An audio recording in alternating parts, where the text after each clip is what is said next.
O texto foi lido em Daniel capítulo 1, versículo 8, que diz: e Daniel se propôs a não se contaminar com os manjares do rei. Preste atenção para eu recapitular. Na verdade, nós precisamos urgentemente de um ajuste na nossa visão. Eu disse ontem que Paulo escreveu aos Coríntios, na segunda carta, capítulo 11, ele diz assim: me suportem na minha loucura, porque a minha loucura está fundamentada no zelo que eu tenho por vós, porque tenho medo que da mesma maneira que a serpente enganou Eva no jardim, os vossos sentidos sejam corrompidos e vocês sejam levados a crer em outro evangelho, a crer em outro Jesus e a receber outro Espírito. Perceba, estas três expressões se constituem nos pilares da nossa declaração de fé. Se eu desafiasse você a fazer uma dissertação da sua crença, mas lhe proibisse de falar de evangelho, falar de Jesus e falar do Espírito, você não teria um vocabulário suficiente para descrever a sua fé. Mas o apóstolo Paulo está dizendo que, não obstante nós precisarmos do Espírito Santo, termos que crer no evangelho e crer em Jesus, há um outro evangelho, um outro Espírito e um outro Jesus. O que Paulo quer dizer é que há um caminho paralelo que é funcional, mas não é original. É como você caminhando pelo centro de Caxias do Sul, você vai lá, vê uma banquinha sobre a calçada, tem um relógio lindo, extraordinário, ele tem cor de original, ele tem peso de original, mas mal e mal o tempo fica nublado, ele já fica com o vidro embaçado. Por quê? Porque ele tem peso, ele tem cor, mas não tem selo de garantia. Recebe esta palavra? O que é original nunca se desoriginaliza, tem selo de garantia do céu. Qual é o problema? É que nós vamos herdando conceitos, e esses conceitos herdados, eles produzem preconceitos, e os preconceitos moldam a maneira de nós vermos a vida. Eu disse ontem que nós devemos estudar cosmovisão bíblica, é a visão bíblica sobre o mundo, e eu expliquei que não é você olhar para o mundo e então procurar respaldo na Bíblia, é você estar tão metido na Bíblia que quando você levanta os seus olhos, você já tem uma lente que filtra qualquer coisa e te dá discernimento da vida com base nos princípios bíblicos. Se não for assim, nós corremos o risco. Qual é o tema do congresso? Valores inegociáveis. Nós corremos o risco de até ter ar de puritano e piedade, mas estar negociando valores inegociáveis da nossa fé. E estes valores, eu declarei ontem que o mais importante é a nossa identidade cristã. A nossa identidade cristã vai determinar o rumo da nossa caminhada. A nossa identidade cristã vai regular a nossa visão sobre a análise do mundo. Quando você olha para uma sociedade, você vai analisar pelo menos três coisas: valores, crença e comportamento. E estes três aspectos são indissociáveis. A crença molda os valores, e os valores determinam a conduta e o comportamento. Repito, a crença molda os nossos valores, e os nossos valores ditam o nosso comportamento. É por isso que, com humildade, com quebrantamento e com espírito ensinável, nós devemos voltar para a Bíblia. Não é importante o que o pastor diz, não é importante o que o youtuber diz, não é importante o que o pregador da televisão ou da rádio diz. O importante é o que a palavra de Deus diz ao nosso respeito. Mas para isto acontecer, se requer um pouquinho de dedicação. E eu fiz uma pergunta ontem que para mim é a chave de todo o estudo. Eu perguntei isto: quando eu me sentir perdido, o que é que eu devo fazer? voltar ao início. Qualquer um de nós, por mais maduro que sejamos na fé, mais cedo ou mais tarde nos sentiremos perdidos. Alguns, a circunstância é pior, porque eles estão perdidos como a dracma dentro da casa, mas não têm consciência de estar perdido. Mas se por aí Deus achou em ti quebrantamento, e você foi convencido de que, não obstante estar entre o povo de Deus, ainda está perdido, o segredo é básico, não tem muito mistério, é só voltar ao início. E qual é o livro da Bíblia que a sua tradução original significa início e princípio? Gênesis. Se você ler a Bíblia, de Gênesis capítulo 1 até Apocalipse capítulo 22, vocês vão encontrar só 4 capítulos na Bíblia que não tem pecado: Gênesis capítulo 1 e capítulo 2, e Apocalipse capítulo 21 e capítulo 22. No meio disso só tem traição, tem queda, tem natureza sendo arruinada, mas tem Jesus nascendo, morrendo, ressuscitando e o seu sangue nos perdoando. Então eu tenho que voltar ao início.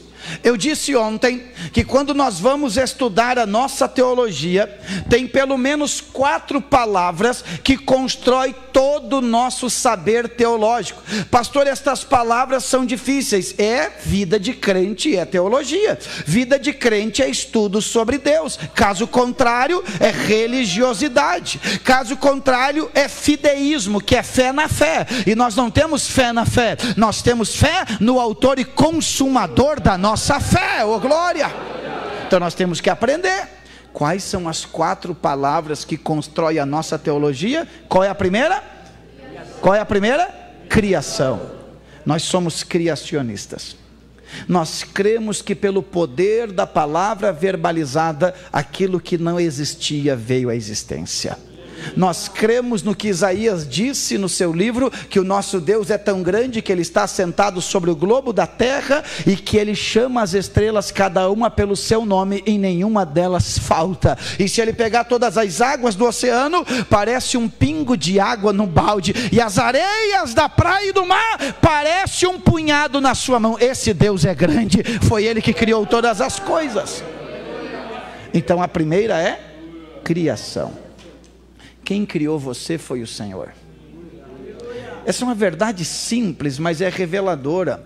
Não, você não nasceu porque papai e mamãe tiveram vontade. E não importa como é que foi esta gestação, se foi desejada ou odiada. O importante é que João capítulo 1 diz que nós não nascemos da vontade da carne como de homem ou de mulher, mas nascemos da vontade do Espírito.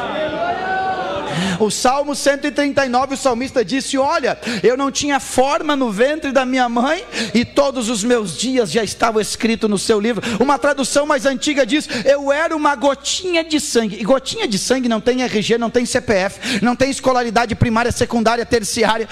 Gotinha de sangue não tem CPF, não tem RG, não tem CEP para receber correspondência, mas já tem história escrita no livro de Deus. Deus olhou para você, oh glória! Deus nos criou. Deu para entender? Mas depois nós falamos que a segunda palavra que define, que constrói a nossa teologia, a primeira é criação. Qual que é a segunda? Queda. Deus fez tudo perfeito, mas nós arruinamos tudo. Eclesiastes 7:29 diz que Deus fez o homem perfeito, mas ele se meteu em muitas invenções. Deus, quando criava tudo, ele tinha o critério mais alto, que é o critério divino, e viu Deus que isto era bom. Mas o homem caiu na obstinação de ter autonomia contra Deus. A primeira manifestação de alguém que se afasta do início, que é a presença de Deus, é quando ele começa a fazer as coisas a seu bel prazer. Olhe para mim aqui, ó. Uma das consequências da queda é o castigo de Deus. Se você for estudar a queda do homem, você vai perceber algumas palavras que definem a queda do homem: medo, vergonha, nudez, tentar se esconder da presença de Deus. Tudo isso é consequência consequência da queda. Mas a pior consequência da queda é o que Paulo escreve aos Romanos capítulo 1. Paulo, quando escreve aos Romanos capítulo 1, ele faz uma lista meticulosa dos pecados dos gentios, ou seja, dos nossos pecados. E quando ele vai resumir, ele diz: pelo que Deus os entregou às suas próprias paixões. A maior maneira de Deus castigar alguém não é Deus lhe prender, é Deus lhe dar aquilo que ele mesmo deseja. Porque a Bíblia diz que há caminhos que ao homem parece direito, mas no final são caminhos de morte. É por isso que eu não quero me governar, eu quero ser guiado pelo Espírito Santo. Romanos 8,14 diz: quem é nascido de Deus é guiado pelo seu Espírito. Quem recebe esta palavra, eu sou guiado pelo Espírito. O homem caiu, e todas as relações foram arruinadas. Olhe para mim aqui, ó. Eu tenho que fazer essa introdução para recapitular. Quando o homem caiu, ele não esfolou o joelho, ele quebrou foi o coração, porque é do coração que procedem as saídas da vida. É lá no coração, disse Jesus, o que contamina o homem não é o que entra, mas é o que? Porque do coração procedem os homicídios e os adultérios e as mentiras. É do coração. E o homem foi arruinado, a sementinha do mal foi plantada no coração do homem, a tal ponto que o salmista Davi disse: eu nasci em pecado me concebeu a minha mãe, e o meu pecado está todos os dias diante de mim. O homem é atormentado pela sua consciência por viver distante de Deus. Então o homem caiu, e quando ele cai, a terra é amaldiçoada, porque agora ela vai produzir espinhos e abrolhos. Agora a própria serpente vai ser amaldiçoada, porque ela vai se rastejar sobre o pó, e do pó mesmo ela vai comer. Agora a relação familiar é arruinada, porque Caim mata Abel, Ló tem relação com as próprias filhas, e aí vai a bagunça. Só que qual é a terceira palavra que constrói a nossa teologia? Redenção. E o que é redenção? É Gênesis 3,15. Os teólogos chamam Gênesis 3,15 de proto-evangelho. É uma mensagem antecipada de fato das boas novas, é o proto-evangelho. Porque a Bíblia diz que da semente da mulher nascerá um que esmagará a cabeça da serpente. O homem cai, e Deus diz: eu não fui pego de surpresa, eu vou pagar o resgate. Quem dá glória a Deus por isso? Deus criou, o homem caiu, mas Deus resgatou, ele pagou o preço. É como aquela velha historinha de um pai que dá um barco para o seu filho. Ele dá um barco para o seu filho, um barco artesanal. Seu filho vai brincar na praia, vem uma onda e leva o barquinho embora. E ele fica chorando porque era um presente do papai. E agora o tempo passa, e um dia aquele rapazinho está passando na frente de uma loja de coisas antigas, e ele vê na vitrine aquele barquinho, e ele se dá conta que é o barquinho que papai havia dado para ele. E ele entra num ímpeto naquela loja, e o atendente, dono, está ali, e ele diz: eu quero lhe dizer que este barco é meu. Mas por que é seu? Tem aí uma marca, tem o meu nome, foi o pai que escreveu, ele é meu. E o homem disse: não é seu, porque eu encontrei ele perdido nas ondas do mar. Se você quer, você tem que pagar o preço.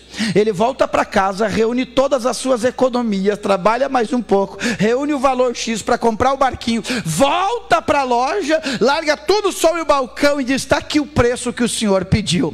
Quando o homem faz a conta, vê que o preço é correspondente, o homem entrega o barquinho para o menino olha para aquele barquinho, abraça, e quando ele sai da loja, ele diz: barquinho, você me pertence duas vezes. A primeira, porque papai me deu, e a segunda, porque eu paguei o preço por ti. Oh, glória a Deus! Esta é a minha história, irmão, é a sua história. Nós somos o barco perdido, mas Jesus pagou o preço. Quem aqui recebeu de Jesus esta graça? Está dando para entender o que o pastor está dizendo? E aí eu falei a quarta palavra, qual é? Glorificação. Então é criação, queda, redenção e glorificação. E a glorificação tem duas dimensões: a dimensão escatológica, futura e plena, quando nós seremos como Ele é, estaremos diante dEle. E em segundo lugar, é aquela glorificação imediata e progressiva, porque aquele que começou a boa obra vai aperfeiçoar. E lá na criação, eu termino isso para pregar os minutos que tenho ainda sobre o que tenho que falar hoje. Lá na criação, eu disse para vocês que Deus estabeleceu 4 pilares da construção de uma casa, lembra? O Senhor falou: imagem, semelhança, domine e multiplique. Imagem, semelhança, domine e multiplique. Façamos o homem a nossa imagem, conforme a nossa semelhança, domine ele sobre os animais da terra e se multiplique sobre a terra. Eu disse que imagem significa comunhão, semelhança significa caráter, domínio significa autoridade e multiplique significa frutificação. Porque quem tem comunhão tem caráter, quem tem caráter tem autoridade, e quem tem autoridade dá fruto para a glória de Deus. Por que eu não dou fruto? Porque eu não tenho autoridade. Por que eu não tenho autoridade? Porque eu não tenho caráter. E por que eu não tenho caráter? Porque eu não tenho comunhão. E quem se sentir perdido deve voltar ao início. E o início é o altar da comunhão com o Deus que te chamou e te criou. Eita! Não são 3 horas de aconselhamento. É você voltar ao altar da comunhão. É ali que Deus vai te restaurar. Quantos dizem amém até aqui? Agora, eu vou aplicar para vocês, nesses próximos 20 minutos, algumas verdades. Já que nós estamos falando de identidade cristã, nós temos que entender quais são as figuras de linguagens que a Bíblia usa para representar a vida cristã. E nós temos que entender uma coisa, Caleb. Nós vivemos a Idade Média, a Era Cristã, nós vivemos a pós-cristã e a pós-moderna. Qual era a era cristã? Em que tudo que se fazia com base dos valores cristãos. Até a sociedade que não conhecia Deus tinha um valor cristão. Vai e pergunta, não quer dizer que nunca houve pecado, pecado sempre houve, sem vergonhice sempre houve, mas fala aí com alguém que não era crente há 40 anos atrás, como é que foi cortejada em casa e como é que era o namoro. Não era crente, mas tinha valores cristãos que regia o relacionamento. Então as pinturas da Idade Média são pinturas que declaram a fé cristã. Aí vem o período pós-moderno. O que é o período pós-moderno? É quando nós tiramos as lentes do cristianismo e colocamos as lentes de um sentimento híbrido, estranho, progressivo e dicotômico, que Deus é um ser para adorar em uma esfera privada, jamais em esfera pública. Isso está errado, porque Deus é o Senhor de toda a terra. Seja o metro quadrado que for, ali tem um dono, e o dono está sentado sobre o alto e sublime trono. Só que nós temos que ver como Deus vê para assumir a nossa postura. Vamos lá? 2 figuras de linguagens muito conhecidas. Quando Jesus vai falar sobre o Sermão do Monte, os códigos do reino de Deus, no Mateus capítulo 5, ele diz: vós sois o sal da, e vós sois a luz do. É prático. Jesus não está falando de tempero quando ele está falando de sal. Quando Jesus fala sobre o sal, ele diz: vocês são o sal da terra. Se o sal perder o seu sabor, para nada mais serve, a não ser pisado pelos homens. Jesus não está falando de tempero. Jesus está falando da vida cristã. Preste atenção. Qual é a razão primeira da existência do sal? Não é salgar, não é temperar. Jesus está dizendo: se o sal não cumpre o papel que dá razão para a sua existência, é melhor não servir, porque é melhor não existir, porque senão ele somente vai ser pisado pelos homens. Repito, qual é a razão primeira da existência de um sal? Não é salgar. Jesus está dizendo que se o sal não cumpre o papel que dá razão à sua existência, é melhor não existir, porque senão ele só vai ser pisado pelos homens. O que Jesus está dizendo é que a vida cristã não tem meio termo. Ou eu cumpro o papel pelo qual Deus me designou e me oportunizou a nascer, ou, como disse Paulo, eu sou um abortivo. Não há um termo, não há um meio termo. Ou eu assumo a postura que Deus me estabeleceu, ou simplesmente no mundo espiritual eu já estou pisado pelos homens. E estas lições é o beabá da vida cristã. Eu estava pregando em Canoas, e o congresso, o tema era: eis que faço coisas novas. E no final, aquela entrevista bacana que os jovens fazem, a irmã me perguntou: pastor, o que nós temos que fazer para viver coisas novas? E eu disse: fazer coisas velhas. As coisas velhas, elas não mudaram neste tempo. Ainda é jejum, oração, entrega, adoração, quebrantamento, arrependimento. Quem recebe esta palavra hoje? Coisas velhas. Diga comigo: o modelo não mudou. Hebreus capítulo 8, versículo 5, o Senhor diz a Moisés: eis que eu te advirto, faça tudo segundo a planta que te foi dado. Há um modelo em Deus. Cuidado com o sugestionamento cultural, cuidado com a ditadura das cópias, em uma geração que não é escriturística e que é doutrinada por músicas. Olhe para mim aqui, ó. Eu disse agora no culto de quinta-feira, no momento de guerra espiritual, que a nossa inologia está nos doutrinando. Nós estamos com uma geração meio barro, meio tijolo, um pouco estranho, meio gelatinosa. Também os nossos louvores são tão meigos que não nos ensinam a guerrear. Você já viu as ministrações dos ministros de louvor? Se tu entrou sofrendo, Jesus está contigo. Se teu pai te abandonou, é uma meiguice tremenda. Esses dias do culto ar livre, um chegou a orar: Senhor, meu papaizinho, quero sentar no teu colo. Alguém ouve lá de longe e diz: que é isso, irmão? Não vou nessa igreja não. Então olhe para cá. A nossa natureza é a natureza que faz a diferença, que se apresenta, que guerreia, que toma o seu espaço, que estabelece o evangelho, que vai para frente, que não recua. Quem recebe esta palavra em nome de Jesus? Sal. Então tudo que nós formos ouvir, nós devemos sujeitar às escrituras. Para que serve o sal? Básico de revista de escola bíblica dominical: para preservar, trazer sabor e produzir sede. Onde você estiver, há uma reserva moral de Deus ali. Amém. Não precisa ser um crente chato. Tem crente chato demais, irmão. Não é entrar num ambiente e dizer: eita, mistério, não. É eles saberem que a tua presença inibe a podridão do pecado de proliferar.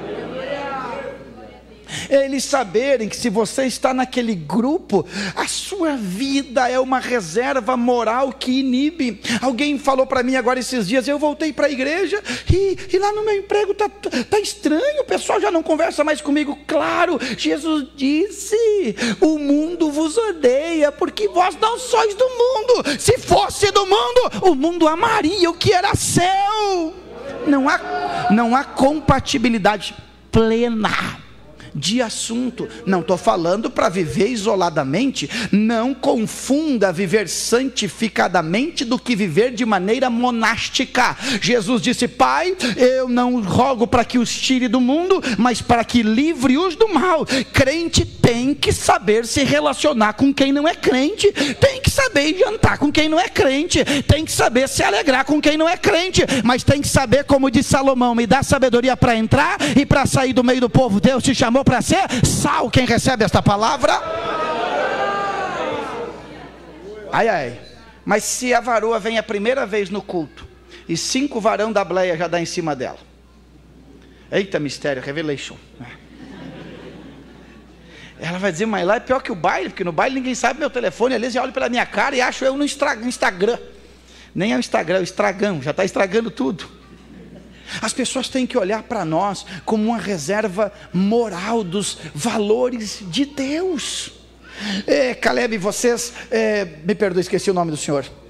Pedro, vocês estão envolvidos nesse ambiente? Eu quero dizer aos senhores que, independente do que as leis por aí aprovam, enquanto houver um homem de Deus e uma mulher de Deus, Deus tem um testemunho na terra.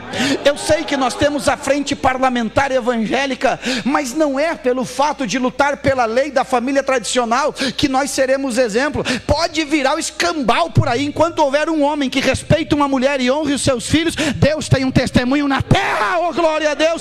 Sal. Eu profetizo que pessoas terão sede de Deus em estar perto de você. Eita. Eu profetizo, pessoas terão sede de Deus ao estar perto de você. Quem recebe esta palavra? Quem recebe esta palavra? Oh glória! Haverão mudanças significativas a partir da tua entrada naquele ambiente. Alguém recebe esta palavra hoje? Eu tenho descoberto, irmão Pedro, que Deus não quer jogar pessoas na universidade. Deus quer jogar o céu na universidade, mas como o céu está dentro de pessoas, Deus joga as pessoas lá dentro. Recebe esta palavra. O céu está dentro de você, e aonde você for, o céu vai com você. Olhe para cá. Todo o Novo Testamento, se você ler a Bíblia e quer aprender, todo o Novo Testamento só tem sentido se você entender desta forma. O Novo Testamento significa assim: Jesus pagou o preço, nós estamos livres, e agora o Espírito de Deus está nos empurrando para que nós sejamos formados à imagem de Cristo Jesus. Quando Paulo escreve aos Efésios capítulo 4, versículo 11 e 12, e ele fala sobre ministério e o propósito do ministério, ele diz: porque ele deu uns para apóstolos, profetas, pastores, evangelistas e mestres, visando o aperfeiçoamento dos santos, para que todos cheguemos à estatura de varão perfeito. Onde você chegar, chega uma tocha de Deus acesa e a escuridão vai sendo desfeita. É assim no mundo espiritual. Eu, quando entro em Antônio Prado, naquele pórtico, olha o meu tamanho aqui, né? Às vezes parece um fósforo, mas é uma tocha, tá? Quando eu entro naquele pórtico que diz Benvenuti Antônio Prado, eu acho que o diabo olha para o meu carro e olha para o volante, olha para o banco, e no meio tem uma tocha dirigindo. Oh glória, sai treva, recebe esta palavra. Onde você chegar, as trevas serão desfeitas. Alguém tem que receber esta palavra. Nenhum ambiente fica como está depois que você chegou lá. Amém ou não amém? Só que tem mais um mistério. A luz também serve para encontrar a sujeira e para limpar. A irmã Miriam, minha esposa, teve que ir para Montevidéu cuidar do paizinho dela um tempo, ficou uns 10 dias, e aí, irmão, a limpeza ficou um pouco por minha conta. O meu critério não é tão elevado como o da irmã Miriam. A irmã Miriam tem um critério de limpeza elevadíssimo, e eu já estou ajudando ela, porque quando ela está varrendo eu já levanto os pés para não incomodar. Esses dias eu cheguei em casa, e aí quando eu abro a porta, Jesus está voando. Eu digo: mestre, que fazes aí? Ele disse: ela está passando pano, não pisa aí. Era um nível extraordinário, mas eu descobri o mistério. Eu disse: olha, quando eu abro a porta do apartamento, quando eu abro a porta lá da sacada, entra uma, como é que os antigos diziam, uma réstia de sol, e nesta réstia de sol aqui, se pisou, aparece a pegada, mas nos cantos não. Vou limpar onde a luz está aparecendo. Só que a Miriam tem olhos quase como tocha de fogo. Ela encontrou a sujeira no canto e não teve escapatória, e a gente vai melhorando. Mas eu quero dizer para você, onde você chegar, a luz vai acender, a sujeira vai aparecer, e Deus vai te dar graça para limpar. Quem recebe esta palavra? É isto. Deus, pega isso aqui, ó. Deus vai te dar uma graça especial, aleluia, para desamarrar os nós e colocar cada coisa no seu devido lugar. Pai, eu senti uma presença agora de Deus aqui, ó. Recebe essa palavra. Deus vai te dar uma graça especial para desamarrar os nós e colocar cada coisa no seu devido lugar. Quem recebe esta palavra não ficará bagunçado, porque você é luz. Só que tem gente que faz assim, ó, vê a sujeira e faz assim, ó. Quase que eu piso em cima. Não, Deus te chamou para pôr em ordem. Estenda a sua mão assim, ó. Deus está te dando uma presença graciosa e poderosa. porque existem soluções naquele ambiente que depende de você, da tua ciência e da graça que Deus te deu. Não pule por cima, vai arrumando, vai no passo do gado, mas vai arrumando, porque Deus te colocou lá, não para te dar um salário digno, Deus te colocou lá, porque Ele tem um projeto através da sua vida. Quando a luz acende, a escuridão vai embora, a sujeira aparece, mas nós limpamos, oh glória a Deus.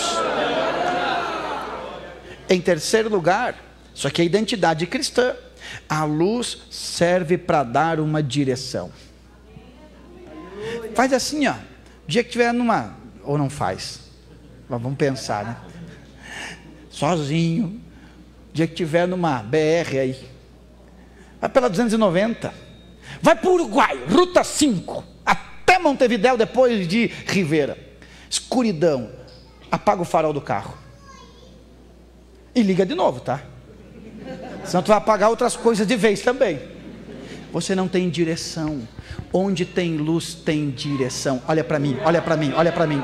Eu não nego, Caleb, que Deus me levantou em algum grau de influência pequeno, mas eu tenho.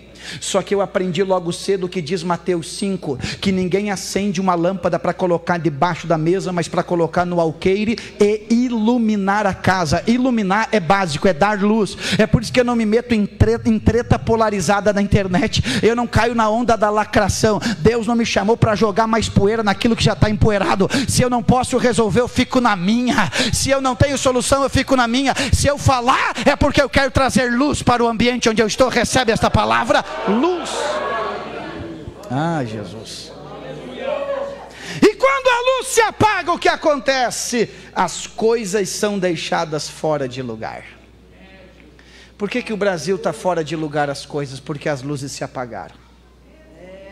Um casalzinho de veterano chegou para mim, Antônio Prado, eles moravam lá no interior, e disseram assim: pastor, nós vamos voltar para a cidade, o interior é muito difícil, médico não é acessível. E eu perguntei para eles: tem mais crente no vilarejo? E eles me disseram: não tem, pastor. Eu disse: então espera mais um pouquinho, não apaga a única lâmpada que tem naquele povoado. Então nós temos que entender que luzes que se apagam, as coisas ficam fora do lugar. E em segundo lugar, nós temos que saber que luz apagada é tropeço na certa. Porque essa sociedade está tropeçando? Porque aqueles que deveriam ser farol estão confundidos. Se eles olham para nós, que deveríamos ter a resposta que o mundo está pedindo, na verdade nós parecemos aquela rádio que quando você está dirigindo e chega na região das missões, já teve essa experiência, tu vai indo dirigindo, está escutando uma coisa, daqui a pouco entra uns castelhanos no meio, né? Deus te bendiga, porque Deus te bendiga, porque Deus te bendiga. Diz: opa, tem outra interferência aqui, quando não é um chiadeiro. Olhe para mim aqui, ó. É dia de ajustar a nossa sintonia com o céu, é dia de entendermos o que Deus está nos dando, é dia de saber que é tempo de evitar tropeços, mas para os tropeços serem evitados, as lâmpadas têm que ser acesas, oh glória! Lâmpada acesa. E eu quero terminar com esta última figura de linguagem e orar por vocês. Todo mundo olhe para cá para eu ir concluindo. Não se apavore, tem uma unção do Espírito Santo, mas eu vou terminar. A Bíblia diz em 1 Coríntios capítulo 14, versículo 8, preste atenção. A Bíblia diz: se o som da trombeta for incerto, quem vai se preparar para o dia da batalha? Então eu uso aqui 3 figuras de linguagem para falar da nossa formação espiritual e da nossa identidade.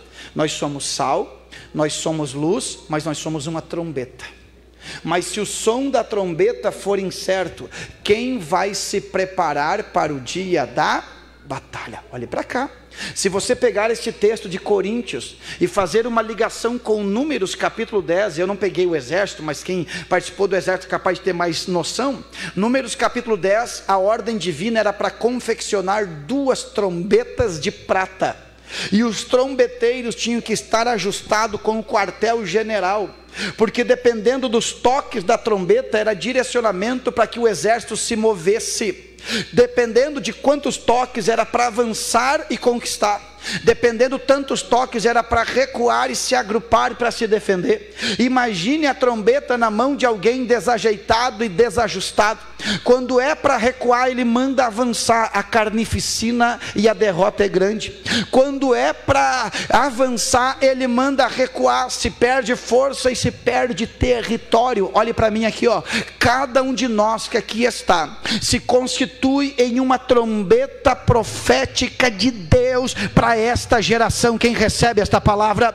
Mas eu tenho que entender o propósito da trombeta. Primeiro, reunir o povo em torno de um propósito. Então, se tem trombeteiro causando divisão entre vocês, ele não ouviu o som do céu, ele ouviu o som da terra, porque a trombeta não divide, ela une. Quem recebe esta palavra?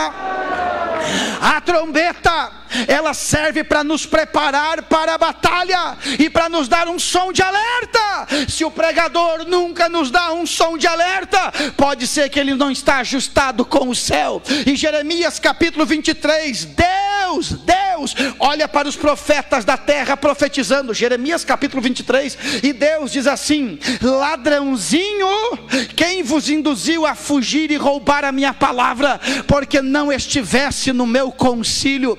Deus está dizendo: você pode falar bonito aí, o povo te aplaudir, a tua mente ser boa, você saber escanear as palavras e expressar os pensamentos, mas de nada vale se você não subiu na minha reunião do céu para ouvir o que eu tenho para falar. Pastor, como é que eu subo na reunião do céu? Eu vou de avião? Não. Mateus capítulo 6, versículo 6, entra no teu quarto, fecha a porta e ore em secreto com o teu Deus. Quem recebe esta palavra hoje? Eita, senti Deus aqui. Onde é que está o caminho de volta ao início? Dentro da sua casa, no seu quarto. Termino com isso. Onde é que está o caminho de volta ao início? Dentro da sua casa, no seu quarto. Quando eu comecei a ler a Bíblia, eu li esse texto que diz: entra no teu quarto e fecha a porta. Eu me constrangi muito, porque a minha casinha era de madeira, bem simplesinha. Quando eu pisava na cozinha, se estralava ali no quarto. E eu não tinha uma porta, eu tinha uma cortina que era curta. Ela vinha até uma altura e não tocava no chão. E eu tinha uma caminha de solteiro. Mas quantas vezes minha família não crente olhou por debaixo daquela cortina e viu a sola dos meus pés, porque eu estava de joelho dizendo: Deus, eu não quero desviar, eu quero ficar na sua presença, eu quero te adorar, eu quero ser uma trombeta de Deus na terra, oh glória.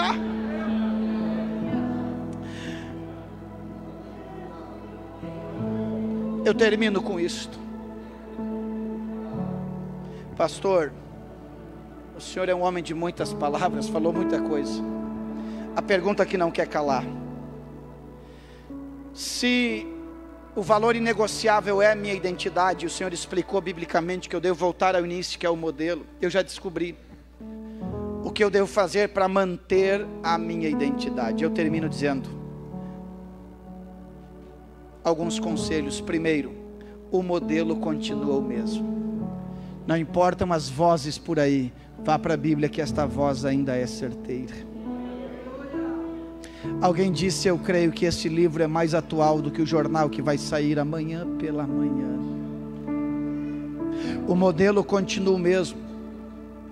Como é que eu mantenho a minha identidade cristã? Segundo lugar, cuidado com o dualismo cristão. Nós temos coisas no nosso sistema de crença que não é de Deus, é da nossa cabeça. Todo mundo olhe para cá e me ouça com muito temor, para não achar que é heresia. A Bíblia não diz que nós temos que construir um templo assim, que tem que ter púlpito, que tem que ter nave, que tem que ter galeria. Isso é nossa arquitetura. Inclusive, aproveito dizer aos senhores que o tempo clerical já acabou faz tempo. Não há mais divisão entre clérigos e leigos. O muro já caiu e pelo sangue de Jesus 2 povos foi feito um, diz a Bíblia. Então esta estrutura institucional que nós temos, não é que esta plataforma premia os mais santos, não, é simplesmente uma estrutura funcional. Mas como é que chama isso aqui? Não é azulejo isso aqui, porcelanato. Esse porcelanato aqui, ele não é mais santo que o azulejo que está lá na portaria de entrada. O cimento que foi feito, esse púlpito aqui, não é mais santo que o cimento que foi feito lá naquela porta. Tem pessoas que acham que o critério de Deus vai ser um para quem está no púlpito e vai ser outro para quem está na porta. O critério de Deus é o mesmo. Lá em Antônio Prado há pouco tempo, uma nova convertida, claro, ela estava na porta da igreja, aquele estilo vileiro ainda. Daqui um pouco ela largou um palavrão, ela disse: opa, na igreja não, pastor. Ah não, estou do lado de fora já. Coitadinha, está aprendendo. Mas isto é o reflexo de muitos que já estão anos na igreja, que aqui é uma coisa, lá fora é outra. Não há dualismo cristão. Pare de olhar para o parque e dizer: na gangorra eu posso ir, mas no balanço eu não posso ir. Regule a sua visão para entender que o pecado não está no parque, o pecado está na sua natureza. Mas aquele que está em Cristo, nova criatura é. As coisas velhas se passaram. Se coloque em pé comigo agora. Terceiro, como é que eu mantenho a minha identidade? Não aceite nada fora do padrão. Todo mundo olhe para o pastor aqui, ó. Todo mundo olhe para o pastor.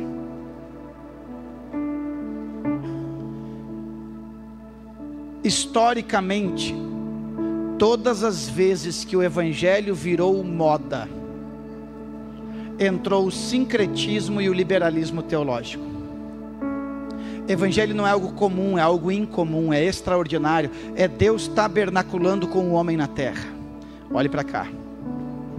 Cada dia vai ser mais comum a mídia ter programas com viés cristãos. Mas há uma organização sistêmica, filosófica e psicologicamente bem armada, para que nós venhamos nos acostumar com critérios menores do que Deus estabeleceu. E a gente vai olhar, com todo temor, pastor, alguns influencers, e vamos olhar para eles, e eles vão começar a falar de Deus, vão começar a falar do evangelho, vão ter umas musiquinhas de crente, mas a tentativa satânica é aquela que Faraó disse para Moisés, quando Moisés foi tirar o povo do Egito. Faraó disse assim: ô Moisés, pode levar o povo, mas não vai longe do Egito, fica aqui perto. Nós somos diferentes em essência, em natureza, em propósito e em destino. Então cada dia vai vir sugestionamentos para nós diminuirmos aquilo que Cristo fez por nós na cruz. E agora sim, com essa reflexão eu termino para orar com vocês. Nós não precisamos rejeitar ninguém, porque nós não somos melhores que os outros. Não caia no erro da jactância cristã de bater no peito e se achar moralmente mais correto que os outros. Porque Mateus capítulo 5, a Bíblia diz: felizes são os pobres, porque deles é o reino de Deus. E na minha cultura de hoje, pobre não é feliz. Mas na cultura do reino de Deus, pobre é feliz. Porque o que é um pobre hoje? É alguém que não tem meios próprios para se sustentar.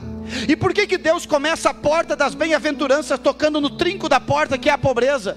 Se pobre é quem não pode sobreviver dos seus próprios recursos, Deus está dizendo assim, ó: feliz é aquele que se esvazia de si mesmo a tal ponto de dizer: não tenho mais nada em mim, mas eu preciso do Senhor na minha vida. Então eu não preciso me achar melhor que ninguém. Quando eu ver alguém fumando pedra, eu não sou melhor que ele. Eu simplesmente sou um pobre que já o encontrei o auxílio não emergencial, mas celestial. Quando eu ver alguém na homossexualidade, eu não preciso rejeitá-lo, eu não preciso discriminá-lo, porque eu sou um pobre que encontrou o reino. Mas eu preciso tratá-lo com dignidade. Mas não esquecer, Deus estabeleceu um modelo, e este modelo não vai mudar. E nós somos arautos proféticos que declaram: Deus estabeleceu um modelo, e este modelo é inegociável. Oh, glória! Eu senti a graça de Deus aqui. E agora, olhe para mim. Eu preciso orar com você, já acabou o tempo.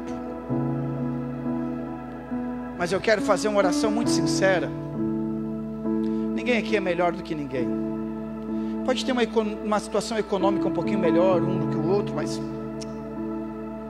eu quero orar com quem diz assim: pastor, eu entendi o que o Senhor pregou, eu quero viver o teu plano na minha vida, Senhor. Eu entendi o que Deus falou comigo, eu não quero abrir mão uma vírgula do que Deus desenhou para mim e para minha casa. Então, se você ouviu a voz do Espírito Santo em alguma área da sua vida, não importa se você está na galeria, na nave da igreja ou aqui no púlpito, eu quero desafiar você em uma atitude profética. Alguém disse assim: pastor, e se eu não for na frente do púlpito, Deus me abençoa ou não me abençoa? Deus te abençoa até debaixo de um pé de árvore. Mas quando você vem ao púlpito com quebrantamento, pactar com a palavra, você está dizendo: Deus, eu quero viver a planta que o Senhor estabeleceu. Deus não duvida do teu desejo de ser fiel. Deus conhece a tua vida de montanha russa, que tem hora que você está bem, hora que você está lá embaixo. Tem dias que você diz: Espírito Santo, eu não aguento mais, me ajuda nessa fraqueza. Parece que você tropeça de novo. Só que Deus quer curar os teus pés e os teus joelhos, para você não vacilar mais. Deus quer colocar um ponto final nesta vida de montanha russa. Deus quer estabilizar você na fé. Deus quer fortalecer, mas você tem que reconhecer: pastor, eu quero orar contigo agora. Pastor, não enrola mais, quer orar comigo? Sem convidar ninguém, porque tem coisa que é contigo e Deus, e o outro tem que decidir por ele. Quer orar comigo? Sai do teu lugar e venha no altar. Nós vamos orar juntos agora. Nós vamos orar juntos agora. Nós vamos orar juntos agora. E Deus pode fazer algo fenomenal com você. Deus pode fazer algo extraordinário com você. Deus pode te usar de maneira digna na terra. Olha que inspiração aqui.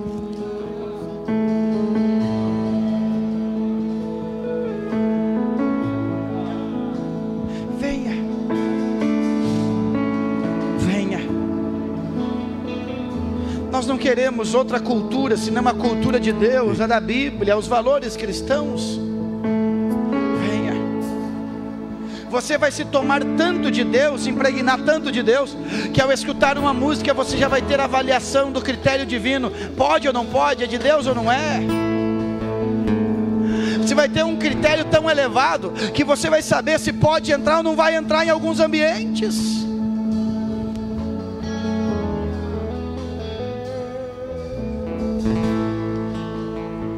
Meu filho vai fazer 21 anos, aí semana passada ele disse: pai, eu posso ir em tal lugar, vai ter tal e tal coisa. Eu digo: já não depende mais de mim, está na hora de aprender a tomar as decisões e fazer a leitura correta das coisas. Você tem que amadurecer na palavra. Jovens, ouça o que eu vou dizer para vocês e vamos orar. Todos nós vivemos dois períodos da vida: o período da obrigatoriedade e o período da convicção. Alguns de vocês ainda estão no período da obrigatoriedade, porque moram com os pais, estão debaixo de uma liderança, mas este período ele tem um tempo determinado. A obrigatoriedade vai acabar, e quando a obrigatoriedade acabar, só vai ficar o que é convicção, só vai ficar o que tomou raiz na sua vida. Tem dias que você vai ser guiado pelos teus pais, mas a obrigatoriedade tem data marcada para acabar, mas a convicção vai te conduzir por desertos, por vales, por montanhas. Aleluia! A convicção vai te manter a imagem do que Deus te criou. Senhor Deus, eu levanto a minha mão agora sem ira e sem contenda. Esta noite foi uma noite de pensar e pensar biblicamente. Esta noite foi um desafio para a nossa mentalidade, para a nossa cognição. Nós queremos sujeitar a nossa mentalidade aos valores do reino de Deus. Nós queremos sujeitar a nossa mentalidade nos valores eternos, nos valores imutáveis do reino de Deus. Aqui tem moços e moças empoderadas pela tua presença, empoderados pela sua presença. Senhor Deus, eles querem viver de maneira digna, e a honra do seu nome sobre eles. Enche do Espírito Santo. Tem gente querida aqui, Senhor, tem gente talentosa que está lutando com as próprias debilidades, que está lutando com as próprias fraquezas, mas não vão abrir mão da fé, não vão abrir mão da esperança, não vão abrir mão do cuidado de Deus, não vão abrir mão dos valores eternos. Oh Deus, receba um abraço do Espírito de Deus agora. Recebe esta graça que te sustenta, recebe esta graça que te renova. Você parou na caminhada, estacionou na fé, mas o Senhor te toma pela mão e diz: vem comigo, vamos caminhar. O que eu tenho para ti não está no teu passado, o que eu tenho para você está no futuro. Eu já cheguei lá, diz o Senhor, e é lá que eu estou te esperando. Recebe esta presença gloriosa de Deus. Faça um pacto eterno com Deus. Diga a Deus: eu não vou abrir mão dos teus valores. Não importa o que a sociedade declarar, não importa o que a correnteza ditar, eu viverei os valores do reino de Deus na sua plenitude. Oh glória, oh glória, oh glória. Oh glória, da Baragas, Urimicondere Maragas. Recebe esta graça do Senhor agora. Oh glória, oh glória. Levante a sua mão ao céu, se você puder, é claro. Levante a sua mão ao céu, oh glória. Feche os teus olhos. Estas são as mãos que o Senhor vai usar. Estas são as mãos que o Senhor escolheu. Estas são as mãos que o Espírito Santo vai empoderar. Estas são as mãos que o Senhor vai usar para levantar o caído, para apoiar o debilitado. Estas mãos serão mãos generosas. Segundo a tua palavra, estas mãos serão cheias de brasa e estarão espalhando sobre a cidade de Caxias do Sul. Senhor, às vezes são mãos fracas e débeis, mas são tuas. Nós entregamos nas tuas mãos. Senhor, esta cidade está esperando a luz aparecer, o sal preservar e o som da trombeta ser tocado. Senhor, que se ouça o som desta igreja nos quatro cantos desta cidade. Que se ouça o som desta igreja nos quatro cantos desta cidade. Que haja uma mensagem profética. Que o teu reino venha, que os teus valores sejam estabelecidos, que a sua graça seja estendida, que a tua presença seja manifestada. Fiel é Deus, fiel é Deus, seu amor não tem fim, sempre cuida de mim. Fiel é Deus, Ele não é homem pra mentir, nem filho do homem pra se arrepender. Se Deus te prometeu, Ele vai cumprir. Nunca tardou, não vai falhar. Não tardou, não vai tardar. Se Deus te prometeu, Ele cumprirá. Fiel é Deus, fiel é Deus, não tarda, não falha. Fiel é Deus, fiel é Deus, seu amor não tem fim, sempre